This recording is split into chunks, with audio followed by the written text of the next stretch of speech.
to talk about safety.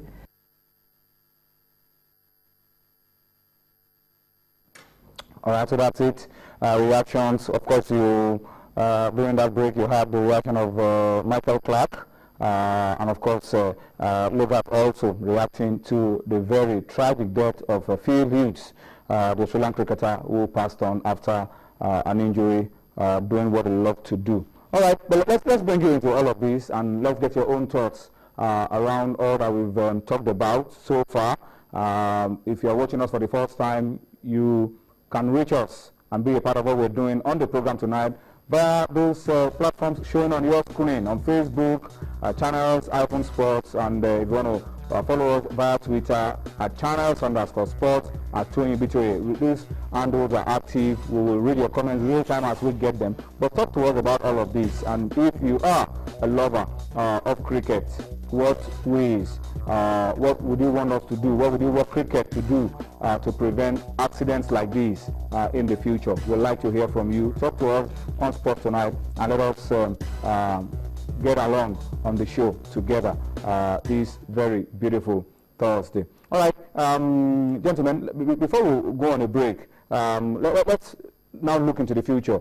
It's not just cricket, because people have said, I mean, the guy who was responsible for what happened says he doesn't want to play, get involved with cricket anymore. But accidents in sports, I mean, it's not limited to cricket. It happens everywhere. Motor racing, skiing, football, boxing.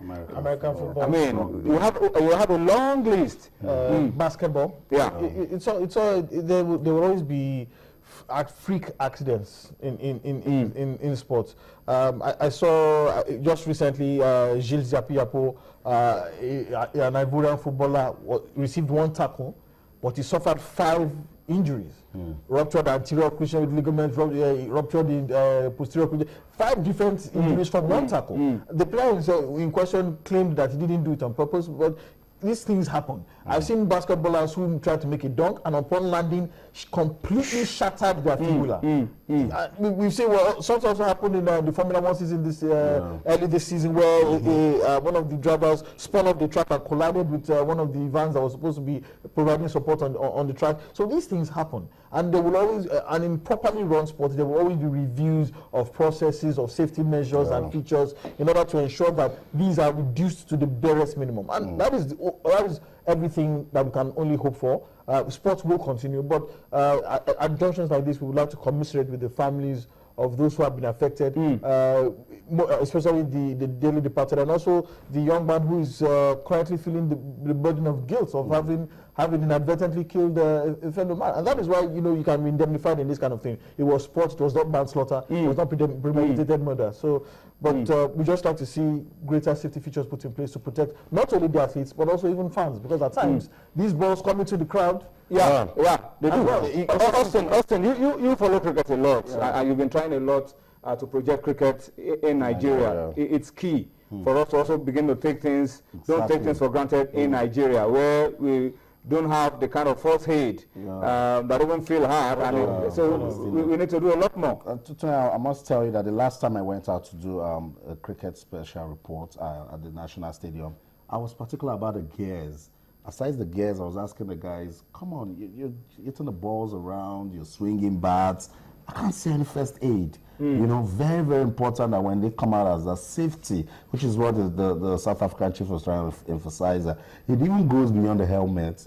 It should be an all-round thing that the moment you're coming out to do any sort of sport, your safety is important. And let's just chip a word for Sean Abbott, the bowler. He's just 22 with a massive career in front of him, and then this sort of thing has happened to him. The cricket world are trying to put support, even the family of youth, they're coming around to say, but it's going to be really difficult for him. And let me just quote what ex-England bowler David Lawrence said. In 1988, he also struck a player from West Indies with a ball, and then he said, I know what Sean is going through. It will be very, very difficult for him. And then these things happen. It's a human part of sports. But as Tony said, we need to do everything possible to prevent. Nobody saw this coming, but when things as this happen, it means we should, try not to make them happen again. All right, I think that's the much we'll be able to do around the loss of Phil Hughes earlier today after the accident that happened just a few days ago. We will be going on a quick break now. When we return from the break, Austin will excuse him because he is here probably just to talk about the cricket and talk about safety measures, the Nigerian angle to all of it. We'll go on a quick break. Fisher Obaho will be joining us on Sports Tonight. We have a lot to talk about in football. Remember, the FIFA rankings today, we'll talk about it, and some other interesting news around Nigerian football. Some good news as well. Join us again. It's still Sports Tonight. It's time for us to move on now to the issues on the pitch. And welcome our very good friend to Sports Tonight. Officer Obaho is always watching us from Port Harcourt, but right now he's here in our studios and we're happy to have him. Officer Obaho, thank you for joining us on Sports Tonight. Good evening to you too. Thanks for having me. It's a lot different today. We're not watching from Port Harcourt. We are live in our studios today. In the mix of it. Right in the mix of it. All right, so that's how it is. But let's quickly take a look at some other issues very quickly, and I'll probably start with you, Fisayo. And it's the story of the Super Eagles of Nigeria, the latest FIFA rankings. It's a case of not going up, not coming down, not moving left, not moving right. You're on the same spot. That's what we've seen of the Super Eagles. And maybe this is the picture of what our football is at the moment. You go to the Nations Cup 1 year, you don't go, then you go again, then you don't go. It's a case of staying on the same spot. Of course, you said it quite rightly. No surprises about that fact.